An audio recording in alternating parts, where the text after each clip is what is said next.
जो संत महापुरुषों का अनुभव है, जो गीता कहती है, भागवत कहती है, रामायण कहती है, उस बात को पहले पकड़ लो, आप में पास हो गए। जैसे कि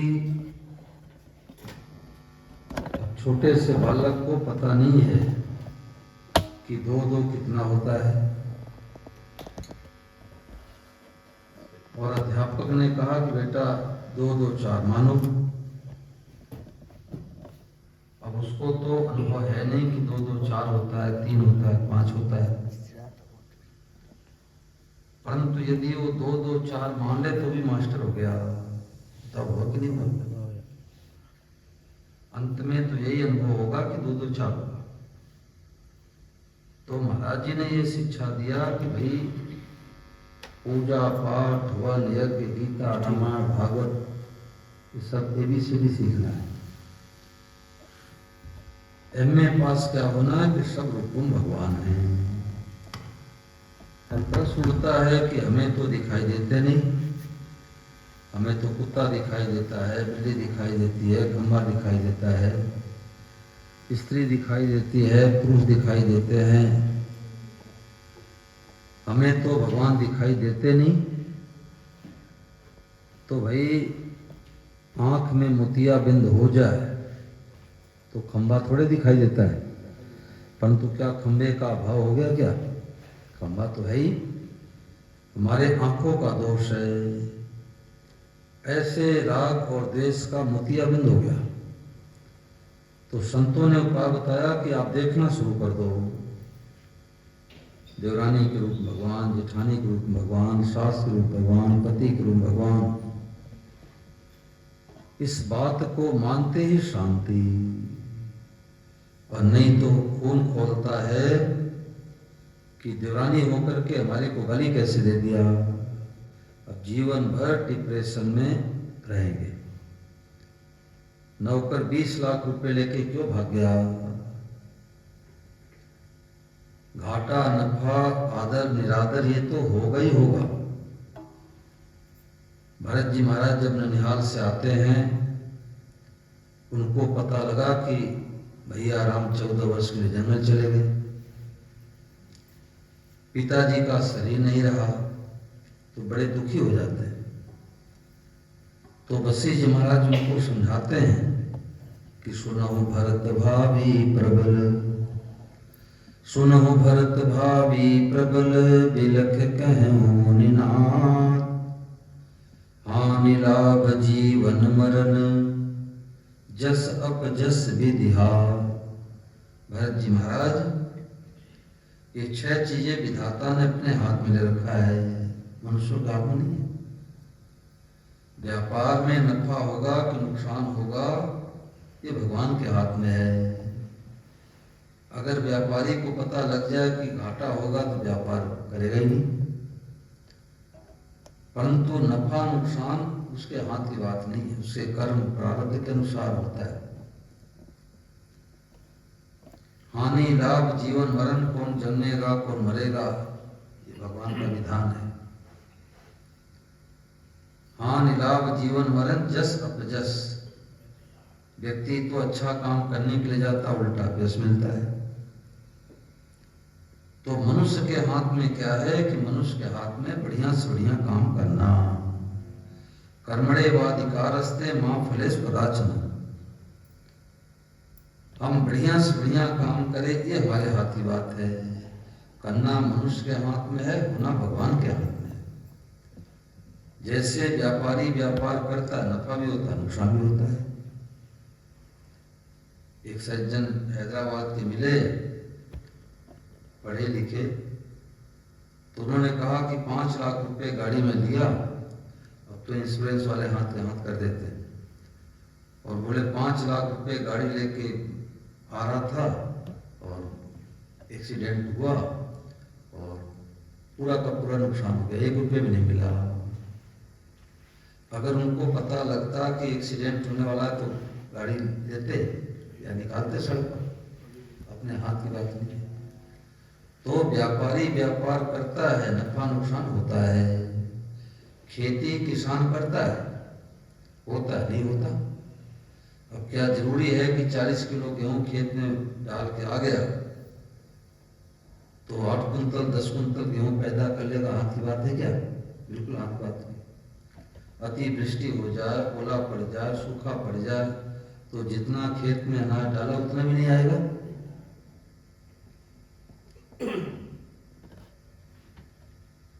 नारद जी महाराज जंगल में गए तो जंगल की छटा को, सुंदरता को देख करके उनको समाधि लग गई। ओहो, इतना सुंदर वृक्ष, पहाड़, नदियां, झरने किसने बनाया? अरे बनाया क्या, भगवान ही बन गए। बन गए आप अकेले, सब कुछ नाम धरो संसार। एक एक चीज की तरफ देखो तो देखते रह जाओ, विचार करो, ठंडे दिमाग से विचार करो तो एक एक चीज में भगवान की कारीगरी दिखेगी। हमें तो भाई आश्चर्य होता है कि अब 3 अंगुर की पटरी पर, रेलवे पटरी पर मैंने चल के देखा है कि उस पर पैदल चल सकता हूँ क्या? तो नहीं चल पाते।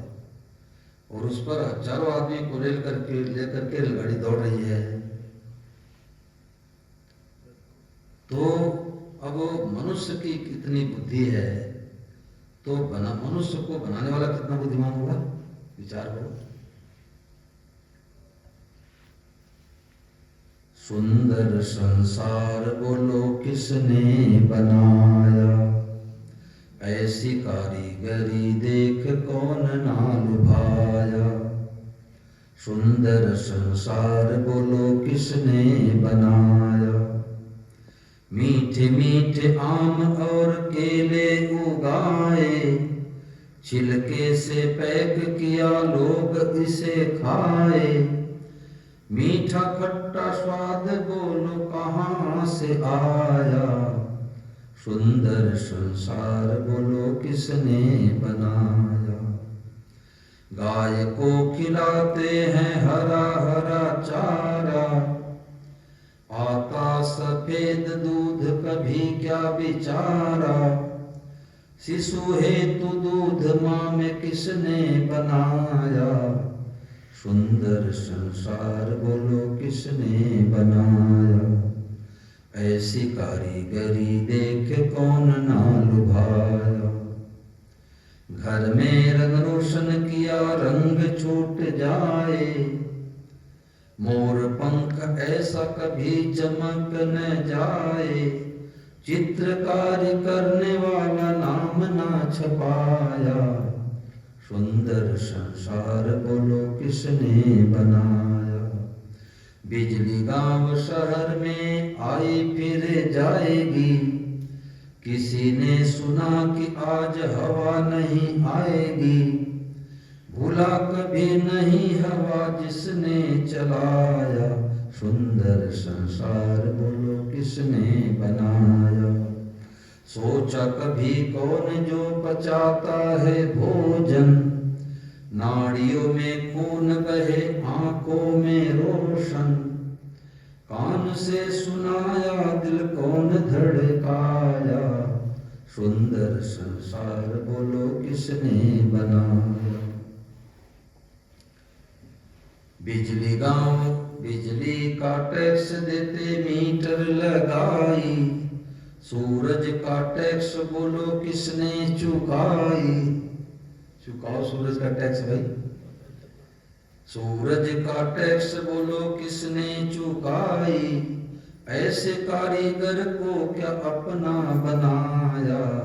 सुंदर संसार बोलो किसने बनाया, ऐसी कारीगरी देख कौन ना लुभाया। मनमोहक पुष्प सोचो किसने खिलाया, डाला सुगंध किसने कहाँ से है लाया। संबंध अभियान परिचय उसी से कराया, सुंदर संसार बोलो किसने बनाया। अब भगवान ने माताएं बने हलवा खीर बनाती हैं तो कितनी सामग्री जुटानी पड़ती है। चीनी लाओ, आटा लाओ, गरी लाओ, चिरौंजी लाओ, पता नहीं क्या क्या लाना पड़ता है। और भगवान ने पेड़ में हलवा लटका दिया। आम है, केले हैं, न ठंडा न गर्म, और पैकिंग हटाओ, छिलका खाओ, तत्काल हलवा। स्वामी शरणानंद जी महाराज प्रज्ञा चक्षु सूरदास संत हुए, तो किसी फल बेचने वाले ने उनको केले दिया खाने के लिए। तो केले खा रहे थे, झरझर झरझर आंसू निकल रहे थे उनके। तो केले बेचने वाले ने सोचा कि लगता है हमने बाबा जी को सड़ा गला फल दे दिया, और तभी दुखी होकर के रो रहे हैं। तो हाथ जोड़ के लग गया कि महाराज जी क्षमा करना, आपकी तो आंखें है नहीं, हमने ध्यान दिया नहीं, और लगता है हमने आपको सड़ा फल दे दिया, इसीलिए तो आप रो रहे हो। तो उचकोट के महापुरुष थे, उन्होंने कहा भैया मैं इसलिए, हमारे आंख से आंसू नहीं आ रहे हैं कि तुमने सड़ा हुआ फल दे दिया, बल्कि मैं तो उस परमात्मा को धन्यवाद देता हूँ कि वाह भाई परमात्मा, तूने पेड़ में हलवा लटका दिया। गिरधर गोपाल, पेड़ में हलवा लटका दिया। अब बड़े से बड़ा वैज्ञानिक हो, उससे कहा जाए कि देखो, एक ड्रम के अंदर, चन्नी के अंदर, थान के अंदर तूड़ी डाल दो, भूसा चारा डाल दो, खली डाल दो, गुड़ उसमें डाल दो, पानी डाल दो, बनाओ सफेद दूध। कोई वैज्ञानिक बना सकता है क्या? तो गाय को खिलाते हैं हरा हरा चारा और आता सफेद दूध, कभी क्या विचारा? तो गौ माता में दूध किसने भेजा? भगवान ने। अब माताओं बहनों को बालक पैदा होने से पहले छाती में दूध किसने भेजा? भगवान ने। शरीर को काटो तो खून ही खून निकलेगा, पर तो थोड़े से हिस्से में दूध किसने भेजा? भगवान ने। अब विवाह, शादी, होली, दिवाली पर घर में रंग रोशन करते हैं, और 5-10 साल के बाद रंग हल्का पड़ जाता है।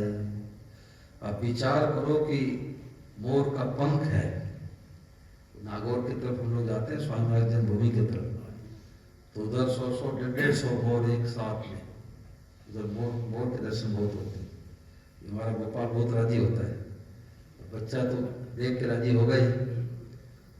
तो विचार करो कि मोर के पंख पर अब उसका वो बारिश में भीगता है, धूप में रहता है, सर्दी में रहता है, अब इतना भीगने पर रंग तो हल्का होना चाहिए सूरज, और के जितना भी रंग हल्का नहीं होता। अब विचार करो पेंटर कौन है भाई? वो पेंटर मुंबई में रहता है कि दिल्ली में रहता है? वो पेंटर कौन है? भगवान है। मोर पंख ऐसा कभी चमक न जाए, चित्रकारी करने वाला नाम ना छपाया। पेंटर तो अपना नाम भी देता है। बिजली गांव शहर में आई फिर जाएगी, बड़े बड़े आयोजन होते हैं, बिजली चली जाती है। अब विचार करो कि इतने वर्षों से, अनादि काल से सृष्टि चल रही है। किसी ने सुना कि भाई 1995 में 1 जनवरी को 5 घंटे के लिए हवा चली गई थी? किसी ने सुना क्या तक? अरे 5 घंटे की बात छोड़ो, 2-5 मिनट के लिए चली जाए हवा, सब जयराम जी के हो जाएंगे।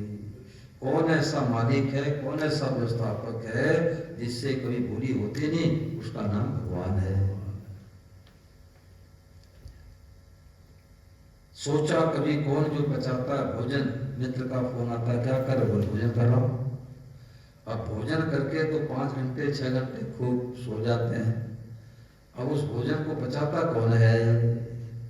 और वो जो उसमें मशीन, बचाने की मशीन है, वो मशीन कहाँ से आई भाई? दिल्ली से, मुंबई से, कि जापान से? कहाँ से आई? और इतना नहीं, नस नाड़ियों में खून भेजने का अलग, पेशाब का अलग, मल का अलग। विचार करो तो विचार करते रह जाओ, वाह प्रभु आपने क्या सुंदर संसार की रचना की है। बिजली का टैक्स दे देते, मीटर लगाई, और सूरज का टैक्स बोलो किसने चुकाई? अब बिजली का टैक्स हम लोगों को भरना पड़ता है। परंतु अगर सूर्य भगवान कहें कि लाओ भाई 56 साल से हमारे को काम में ले रहे हो और हमारे को टैक्स चुकाओ, कोई दे सकता है? अब विचार करो कि सुंदर सुंदर पुष्प डिजाइनदार, वो पेंटर कौन है बनाने वाला भाई? और उसमें सुगंध किसने डाला, कहां से लाया? एक एक चीज के तरफ देखो तो देखते रह जाओ। तो नारद जी महाराज जंगल की छटा को देख करके उनको समाधि लग गई। ओहो, जंगल में ये गरम गरम पानी। बद्री धाम में गया पहली बार तो बहुत कड़ाके की सर्दी, जून में गए थे, जून में, और एक एक दो दो कम्बल रजाई ओढ़ना पड़ता था। तो अब स्नान कैसे करें? तो बोले तप्त कुंड में, वहां तप्त कुंड बना हुआ है, जो गए उनको पता होगा। तो तप्त कुंड बना हुआ है और उसमें आलू को डाल दो तो बन जाए। अब उसमें कई को तो हिम्मत नहीं होती कि उसमें जाए, कमर भर जल रहता है, उसमें लोग नहाते हैं। तो अब विचार करो कि इतनी कड़ाके की सर्दी वहां पर है और वो गर्म पानी किसने किया? इधर तो महाराज जी पैर डालो तो पैर सुनना हो जाएगा, इतना ठंडा। हाँ। इधर डालो इतना गर्म, साथ साथ ही तो है वो। देखो साथ साथ है। तो किसने बनाया? भगवान ने बनाया। और वास्तव में बनाया नहीं, भगवान ही बन गए। यही असली ज्ञान है कि सब रूपों में भगवान ही बने हैं। देखो ऐसी विलक्षण बातें हैं। कोई करोड़पति बनना चाहे, अरबपति बनना चाहे तो 3 चीजों की जरूरत पड़ेगी। संसार की वस्तुओं को हासिल करने में, प्राप्त करने में 3 चीजों की जरूरत है। बेटा चाहिए, मकान चाहिए, दुकान चाहिए, रुपया चाहिए, पद प्रतिष्ठा चाहिए। तो 3 चीजों की जरूरत है। पहले इच्छा करो कि हम करोड़पति बने, करोड़पति बने, करोड़पति बने। और इच्छा करने से करोड़पति भी बन सकता है क्या? लखपति भी नहीं बन सकेगा। अगर इच्छा करने से करोड़पति बने तो अरबपति के नीचे कोई दिल्ली में रहे नहीं। तो पहले इच्छा करनी पड़ेगी, फिर उद्यम करो, खेती करो, नौकरी करो, व्यापार करो, बिजनेस करो, कुछ न कुछ करना पड़ेगा। और तीसरे हमारे प्रारब्ध में, भाग्य में, नसीब में, लक में, मुकद्दर में, हाथ की रेखा में, माथे की रेखा में सब पर्यायवाची शब्द है। अगर करोड़पति बनना होगा तो बनेंगे नहीं, पूरा जीवन बीत जाएगा, लखपति भी नहीं बन पाएंगे। परंतु भगवान के तरफ चलने में किस चीज की जरूरत है? एक चीज, केवल इच्छा। केवल इच्छा मात्र से भगवान ही मिलते हैं। इच्छा मात्र से रुपया नहीं मिलता, इच्छा मात्र से राम जी मिलते हैं। क्या करे, कैसे पूछे, किससे जावे, कहां पर जावे, किससे पूछे? केवल भीतर में लगन हो जा। आप ब्राह्मण हो कि क्षत्रिय हो, वैश्य हो कि शूद्र हो, पापी हो कि तापी हो कि महात्मा हो कि धर्मात्मा, इससे कोई लेना देना नहीं। भगवान महाराज जी ने कहा कि बड़े बड़े धर्मात्मा तो रोते रहेंगे, रोते रहेंगे, और भगवान पापी को जल्दी मिलेंगे। पापी को भगवान जल्दी मिलेंगे। महाराज जी की पुस्तक है लक्ष्य अब दूर नहीं, लेना, बहुत सुंदर पुस्तक है, लक्ष्य अब दूर नहीं। तो उसमें महाराज जी ने कहा कि भाई भगवान ये नहीं देखते कि पापी एक धर्मात्मा है। 3 साल 4 साल के बच्चे को, 2 बच्चों को माँ स्नान करा के, सुंदर कपड़े पहना के, काली टिक्की लगा करके खेलने के लिए भेज देती है। और एक बच्चा तो साफ सुथरा कपड़ा पहन के आया और दूसरे ने मैले कुचैले कर दिया, टट्टी पेशाब से गंदा कर दिया। अब बताओ कि साफ सुथरा वाला जो बच्चा है वो तो माँ गोदी बैठ जाएगा, और जो कपड़े को मैला कुचैला कर लिया माँ की गोदी बैठे नहीं बैठे भाई, वो तो जाके धम से बैठ जाएगा। और माँ को 100 बार गज पड़े तो साफ सफाई करे। ऐसे भगवान से कह दे प्रभु हम पापी हैं, तापी हैं, जैसे हैं, अब आपके तो पल्ले पड़ गए, पल्ले पड़ गए बस। तो भगवान का एक नियम है कि रहत न प्रभु चित चूक किए की करत सूरत सहबार ये की। भगवान पुराने गलतियों के तो देखते ही नहीं। राम जी तो उल्टे कहते हैं कि कोट विप्र बद लागव जाही, आये शरण तजय नहीं ताही, और सन्मुख होए जीव में जबही, तो जन्म कोटि नाशे तबही। एक ब्राह्मण को मारने का ब्रह्म हत्या का पाप लगता है। और राम जी रामचरित मानस में कहते हैं कि 1 करोड़ ब्राह्मण की हत्या किसी से हो गई हो, इतना बड़ा तो कोई पापी धरती में होगा भी नहीं। 1 करोड़ ब्राह्मण की हत्या हो गई हो और ऐसा पापी भी आकर के हमारे शरण में कह दे कि हे प्रभु, हे राम जी, हमारे से भूल हो गई, अपराध हो गया, अब ऐसी गलती कभी नहीं करूंगा। तो भगवान कहते सन्मुख होए जीव में जब ही, तो जन्म कोटि अघनाशक तबही। अब कहते पाप, उसके पुराने पापों को सब मैं नष्ट कर देता हूं। कितना बड़ा भगवान ने आश्वासन दिया। अब कोई बुद्धिमान सोचे कि तो बहुत बढ़िया उपाय मिल गया, रात्रि में किसी का गला काट दे, सुबह भगवान कृष्ण हो जाए। तो संतों ने कहा भगवान ठगाई नहीं आते, भगवान ठगाई नहीं आते। पाप कौन सा मिटता है कि हमने सत्संग नहीं किया, संतों का सानिध्य नहीं मिला, भगवान की कथा नहीं मिली थी, अच्छा संग नहीं मिला था, झूठ कपट बेईमानी व्यभिचार दुराचार किया। परंतु अब हमें पता लग गया कि अन्याय झूठ कपट बेईमानी व्यभिचार दुराचार नहीं करना है। तो पाप का असली प्रायश्चित क्या है कि उस गलती को कभी नहीं दोहराना। भगवान पुराने पापों को नष्ट कर देते। और कोई सोचे कि हम तो पाप करते रहें और लंगर चला देंगे, सब पाप मिट जाएगा, हम एकादशी के दिन हरिद्वार में जाके गंगा जी में डुबकी लगा देंगे, सारे पाप मिट जाएंगे। तो संतों ने कहा कि भगवान के भरोसे जो पाप करते हैं उनका बदले पाप हो जाता है, उनका पाप कोई मिटता ही नहीं। तो भीतर में केवल इच्छा होनी चाहिए, लगन होनी चाहिए। एक साधक था किसान, तो उसके मन में आती थी एक महात्मा की पुस्तकें पढ़ा करता था, कहाँ जाऊं कहाँ ढूंढूं, महात्मा जी कहाँ रहते हैं, दिल्ली रहते हैं, हरिद्वार रहते हैं। पुस्तकें पढ़ता था और वहां से थोड़ी दूर पर जंगल में कुटिया बना के महात्मा जी रहते थे। घोड़े पर बैठ करके कभी इस गांव में जाते, कभी उस गांव में जाते, भिक्षा मांग के गांव वालों सत्संग करा के आ जाते। तो एक दिन महात्मा जी अपने घोड़े बैठे तो घोड़ा अड़ गया, दाएं ले जाना चाहे बाएं जावे, बाएं ले जाना चाहे दाएं जावे। तो महात्मा जी ने सोचा कि घोड़ा तुम्हारा आज्ञाकारी है, आज कैसे अड़ गया, इसमें कोई न कोई भगवान की इच्छा है। लगाम को ढीला कर दिया, घोड़ा जाते जाते जाते जाते उस साधक के दरवाजे पर खड़ा हो गया। जो साधक महात्मा जी की पुस्तकें पढ़ता था, चाहता था मिलना, उसके दरवाजे पर जाकर के घोड़ा खड़ा हो गया। न तो महात्मा को पता है साधक है, न साधक को पता वही महात्मा है। अब भोजन प्रसाद कराया, रात्रि में रोक लिया, सत्संग भी हुआ। तो सत्संग के दौरान पता लगा कि ओहो, ये तो वही महात्मा है जिनको मैं वर्षों से ढूंढ रहा था। तो जब सुबह महात्मा जी को जाने के बाद महात्मा ने कहा भाई हमारा नाम पता ठिकाना लिख लो, तुम बड़े जिज्ञासु हो, साधक हो, और कोई शंका हो तो हमारे को पत्र लिख देना, मैं दोबारा जाऊंगा। तो साधक ने कहा कि महाराज अभी आपका आना कैसे हुआ था? बोले अब की बार तुम्हारा घोड़ा अड़ गया था। तो साधक ने कहा कि महाराज आपका दोबारा फिर घोड़ा अड़ जाए तो आप आ जाना।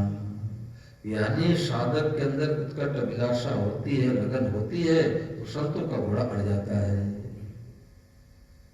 अब भूख नहीं है तो अब अच्छे अच्छे सब महात्माओं से लोग लाभ नहीं ले पाते। अब इतने लोग आते हैं, इतने लोग रहते हैं क्या?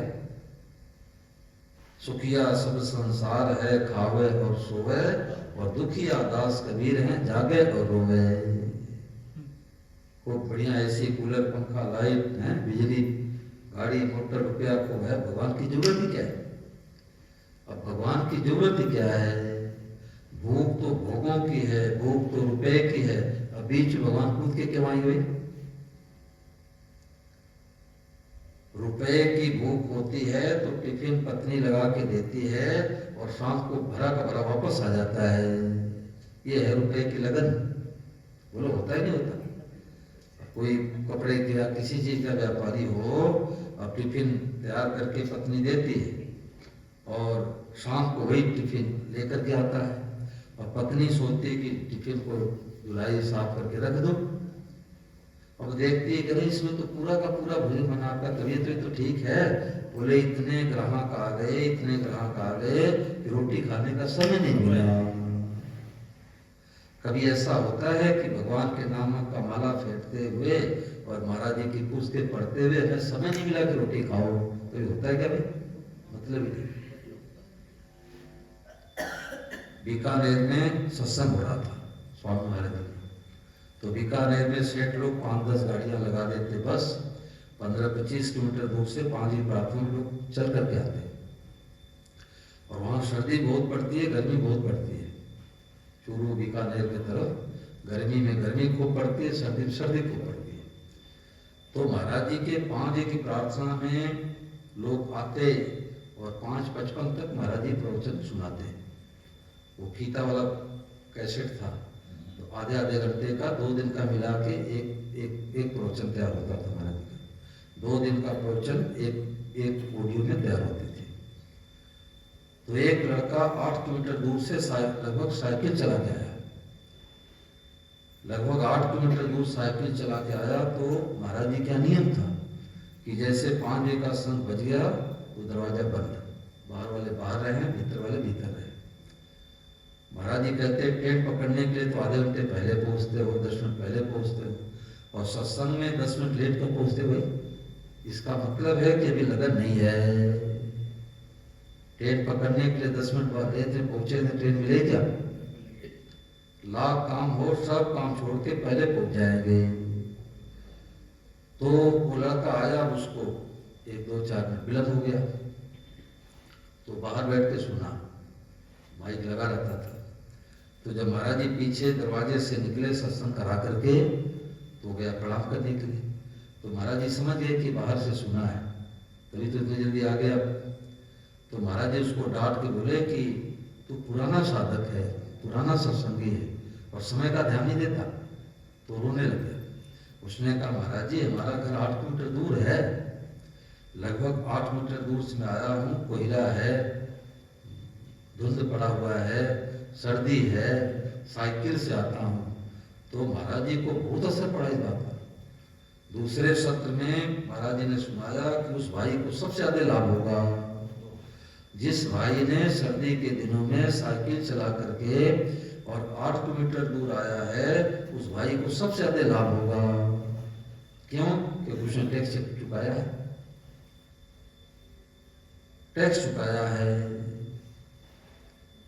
तो खास बात है कि भाई जैसे ट्रेन पकड़ने के लिए समय से जाते हैं, ऐसे नियम बनाओ कि घर में सुबह 5 बजे प्रार्थना करेंगे। बिना नियम बनाए लाभ नहीं मिलता। शुरू में गया तो मेरे बड़ा पता लगता था कि सुबह नींद आती है, मीठी नींद आती है, और महाराज जी 5 बजे की प्रार्थना काटना क्या शुरू कर दिए। दिन में तो कराते ही हैं सत्संग, धूप हो जाए तो बढ़िया सर्दी बैठ के सुनो।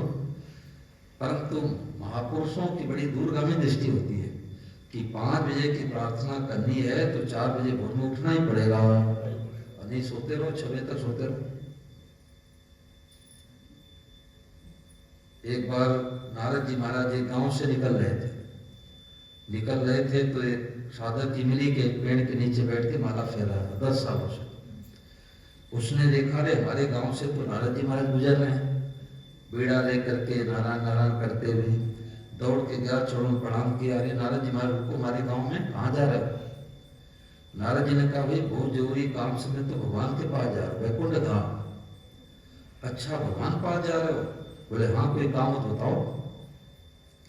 तो उस भगत ने कहा कि महाराज भगवान से ये पूछ लेना कि वो जो दिल्ली का भगत है मिली के पेड़ के नीचे बैठ के माला फेरा 10 सालों से, उसको किस तारीख को आप दर्शन दोगे?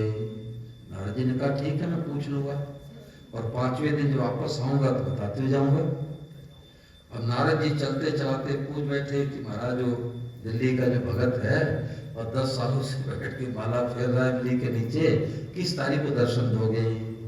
भगवान ने कहा भाई जिस लगन से, जिस स्पीड से, जिस भाव से माला फेर रहा है, तो उससे कह दो कि जिस इमली के पेड़ के नीचे बैठ के माला फेर रहा है, तो इमली के पेड़ में जितने पत्ते हैं उतने जन्म के बाद दर्शन दूंगा।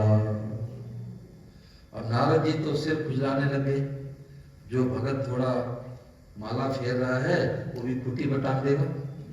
अब इमली के छोटे छोटे पत्ते और इतने जन्म के बाद भगवान दर्शन देंगे। तो नारद जी महाराज क्या किए कि रास्ता बदल के जाने लगे। न भगत मिलेगा, न उसको बताऊंगा, न निराश होगा, होपलेस होगा। अब वो भगत तो अपने तीसरी मंजिल पर खड़े होकर देख रहा था कि नारद जी महाराज आएंगे इस रास्ते से। देखा रे नारद जी महाराज तो दूसरे गली से रास्ते से जा रहे हैं। दौड़ के गया, प्रणाम किया, रे नारद जी महाराज लगता है कि आप रास्ता भूल गए, बताओ आपने भगवान से पूछा था? नारद जी ने कहा हाँ भाई मैंने पूछा था, थोड़ा और भाव बढ़ाओ और लगन बढ़ाओ। उसने कहा देखो महाराज मैं दिल्ली का रहने वाला हूँ, हमें गोल मोल में जवाब मत दो, हमें तो स्पष्ट बताओ कि भगवान कितने तारीख को दर्शन देंगे। तो नारद जी ने कहा कि निराश मत हो तो बताओ। बोले महाराज मैं तो आपसे पूछ ही रहा हूँ, निराश क्यों होगा? तो नारद जी ने कहा कि भगवान ने कहा कि उस भगत से कह दो कि इमली के पेड़ में जितने पत्ते हैं उतने जन्म के बाद दर्शन दूंगा। अब वो तो नाचने लग गया, वो भगवान दर्शन देंगे, भगवान दर्शन देंगे, और उसी सभा में भगवान प्रकट हो गए। बोलो कन्हैया लाल।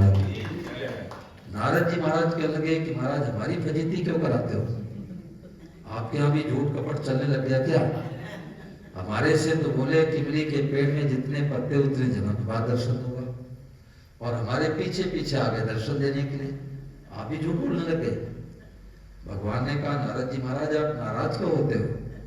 जिस भाव से, जिस लगन से लगा था तो इतने जन्म तो लग ही जाते, परंतु जैसे इसने सुना कि भगवान दर्शन देंगे और इतना इसका भाव बढ़ा, इतना भाव बढ़ा कि हमें सब काम छोड़ के आना पड़ा दर्शन देने के लिए। तो भगवान के तरफ चलने में केवल लगन की कमी है और कोई कमी नहीं। तो जिसके अंदर लगन हो वो महाराज जी के बातों को पकड़ ही लेगा, पकड़ ही लेगा। और लगन नहीं हो तो बस मान बढ़ाई का भूख हो, वो क्यों आएगा बेचारा? सुनाने की भूख है वो क्यों आएगा? उसको तो मान बढ़ाई चाहिए, फोटो आ जाए, लोग जान जाए, यूट्यूब पर आ जाए, क्या मिलेगा? कुछ नहीं मिलेगा, कुछ नहीं मिलेगा। अरे रोता रोता आएगा, रोता रोता जाएगा, कुछ नहीं मिलेगा। तो भाई भगवान के तरफ चलने में कोई लगन कमी है। भगवान सामने रो, महाराज जी कहते हैं कमरा बंद कर लो, भगवान सामने रो। आज लोग सभा में नाचते हैं, महाराज जी कहते हैं कि नाचने से भक्ति गायब हो जाती है। कपूर की बात, कपूर को ऐसे सामने रख दो, कपूर उड़ जाएगा। ऐसे सभा में नाचने से भक्ति गायब हो जाती है। भक्ति को दिखाना नहीं चाहिए, भक्ति को बचाना चाहिए। लोग सभा में नाचते हैं, लोग तो बड़ा भारी भगत है, भक्ति गायब होगी। नाचना हो तो कमरा बंद करके ठाकुर जी के सामने गुरु मान लो पैरों में और खूब नाचो। तो आज भूख की कमी है। एक लीलाधर जी आते हैं, हरियाणा बड़े अच्छे साधक है, तो छत्तीसगढ़ आए थे तो उन्होंने कहा कि महाराज जी 1 करोड़ प्रश्नों का एक उत्तर। हमने कहा कि 1 करोड़ प्रश्नों का एक उत्तर कैसे लीलाधर जी? बोले हमारा मन भगवान में नहीं लगता, आपका उद्देश्य नहीं बना। हमारी जल्दी सुबह नींद नहीं खुलती, आपका उद्देश्य नहीं बना। ट्रेन पकड़ने के लिए 3 बजे भोर में सकूरपुर बस्ती पहुंच जाए और 5 बजे की प्रार्थना क्यों नहीं आते? वो उद्देश्य नहीं बना। माला फेरते समय नींद आ जाती है। कई लोग प्रश्न करते हैं कि माला फेरते समय नींद आ जाती है, तो संतों ने कहा 2-2 हजार का नोट गिनते समय नींद आ जाती है? बताओ कि नोट गिनते समय 5 नोट ज्यादा चला गया, नींद आ गई। तो सब बहानेबाजी है कि लगन की भूख की कमी है। और लगन हो जाए तो भाई ये स्वामी महाराज जी की जो बातें हैं भगवते नमः, ये तो कोई भगवान की बड़ी विशेष कृपा से मिली बात। महाराज जी ने कहा कि करोड़ों अरबों व्यक्तियों को ऐसी बातें सुनने को नहीं मिलती। मैं प्राय 6 दिन 7 दिन क्यों सुनाता हूँ, क्यों पीछे पड़ता हूँ कि इस बात को पकड़ लो तो अभी शांति मिल जाए, सदा के लिए शांति मिल जाए। देखो दुख सुख तो आएगा भाई, ये मत सोचो कोई गुरु का चेला चेली बन जाए तो सारा दुख मिटा देंगे गुरु जी, ठगाई है। दुख तो सुख दुख तो आएगा ही आएगा। देह धरे का दंड है सबका हो को होय, और ज्ञानी काटे ज्ञान से मूर्ख काटे रो। ज्ञानी तो ज्ञान से काटता है, मूर्ख रो रो के काटता है। परिस्थितियां तो आएगी, साधु महात्मा को लकवा मार देता है, कैंसर हो जाता है, तो परिस्थितियां तो आएगी, परंतु इस बात को पकड़ ले कि सब रूपों भगवान है। स्वामी जी महाराज जी कमरे में 3 बजे भोर में लेखक महोदय जाते थे, श्री राजेंद्र कुमार धवन जी 100 साल की अवस्था में। वो कहते कि महाराज जी कमरे में जाता तो एकदम तैयार मिलते, 3 बजे भोर में तैयार मिलते। 100 साल में तो आदमी को उठना बैठना मुश्किल हो जाता है।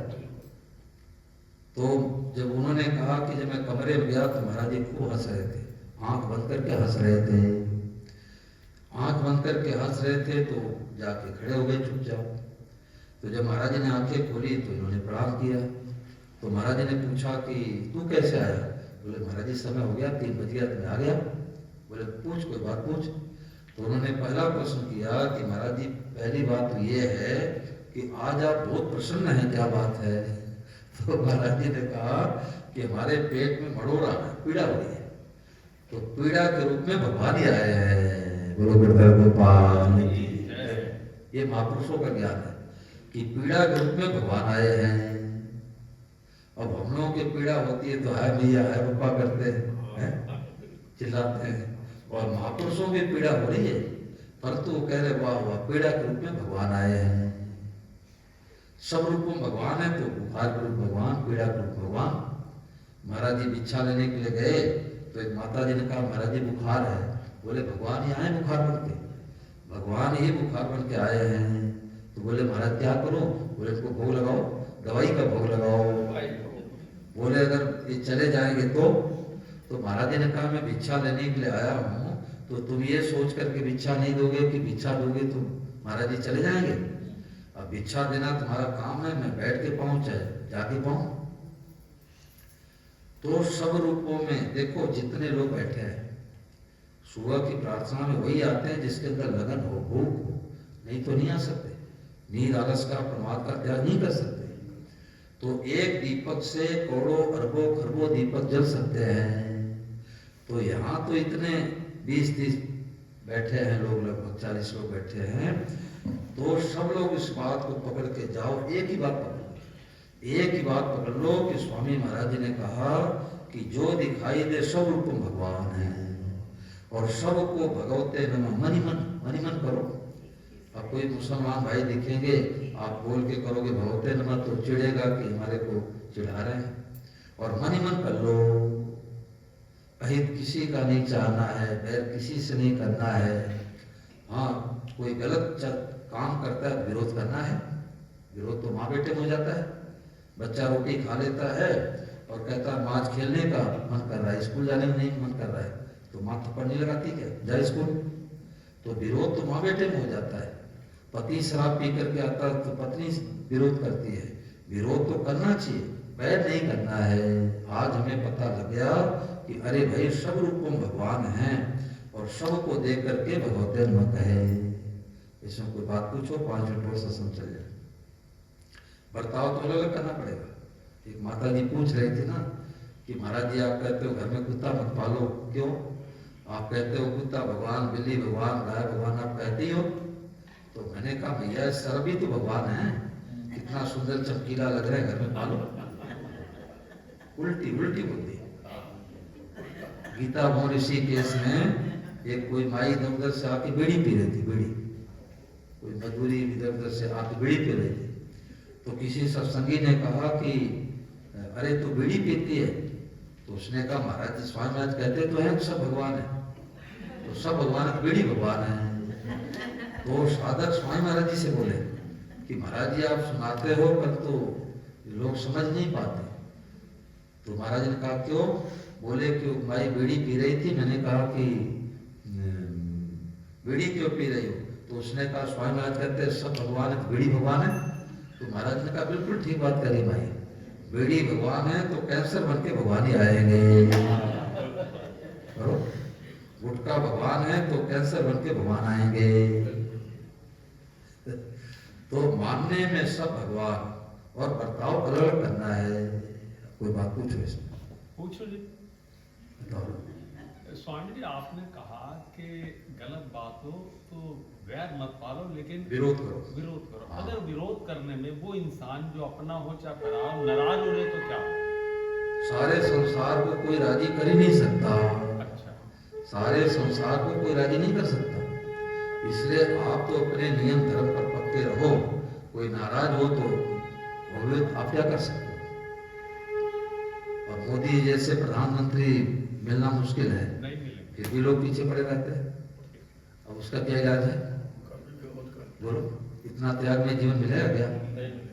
तो अब चोरों का बस चले तो थाना कचहरी को रहने दे क्या? बोले थाना हटाओ, सब पुलिस वालों घर भेजो। तो आप ये मत सोचो कोई राजी होता है कोई नाराज होता है। कोई राजी होंगे कोई नाराज होंगे। आप अपने भीतर से बैर मत रखो। आप तो सबका ही। ये हमारे भाई साहब हैं, मोदी जी ने मंदिर बन रहा है तो ये कभी अयोध्या नहीं गए, भाई जी को लेके दर्शन कराने। बहुत बढ़िया, बहुत अच्छा। कह रहे हैं मंदिर देख के आऊंगा अपना मंदिर। बहुत बढ़िया।